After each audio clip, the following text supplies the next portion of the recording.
She is also a junior in high school. I think you guys are gonna love her. Please make it very loud for Mansi Sharma. Hi guys, how are we doing today? Good, that's good to hear. You guys look like a lot of people who watch a lot of TV. And speaking of TV, I hate it when Netflix releases seasons in 2 parts. The first part's bad, the second part's worse. There's plot holes, there's cliffhangers everywhere. It's terrible, it's atrocious.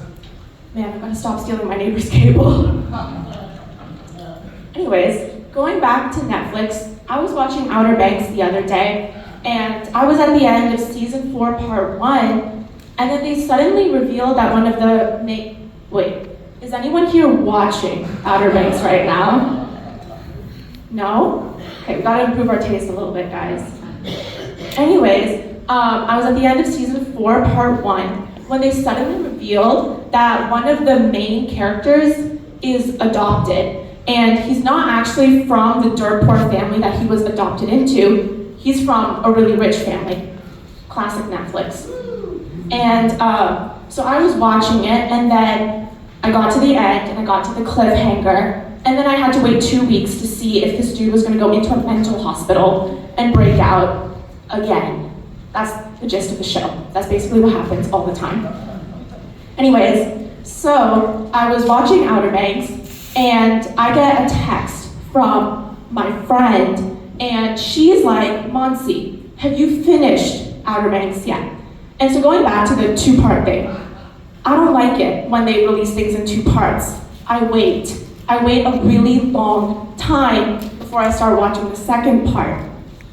And the reason why I wait this long is because I'm not one of these crazy freaks who sits in bed at 7 p.m., waits 5 hours, and then watches everything in 5 hours. I mean, 5 hours. I could do so many things in 5 hours. I could take the SAT 2 times over in 5 hours. Not that I would want to, but maybe Netflix could convince the SAT administrators to let me take the test in 2 parts. And my test score would be the cliffhanger. Yeah, good plan, right? And then so going back to my friend, she texts me, have I finished? I say no. Then she texts me back, and then she was like, Mansi, I have to tell you something. I need to tell you something. I've been dying to tell you something. This is a really weird text because I'm on season 4 and she's on season 2. So I text her back and I'm like, what? Are you gonna spoil something I saw 2.5 years ago? Apparently, she had been watching future clips and spoilers on TikTok. So naturally, as a really kind and generous friend, I blocked her. I don't talk to her anymore, so you better keep her name out of your mouth. And so, the crazy thing is that this happened to another friend of mine, and the person who was trying to spoil it for him hadn't even watched the show to begin with. So after a lot of deliberating, we came to the conclusion that we should just lock these 2 up in a room for eternity so that they can spoil all the shows in the world for each other.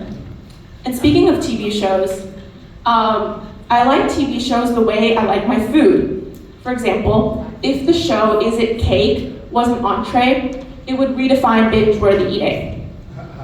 But Bridgerton, could you imagine voluntarily ordering British food?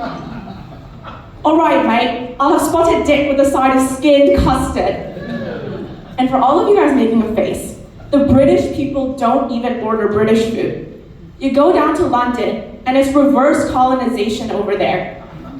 Every other restaurant, Vietnamese, Thai, Cambodian, Indian, everything that they conquered is right there.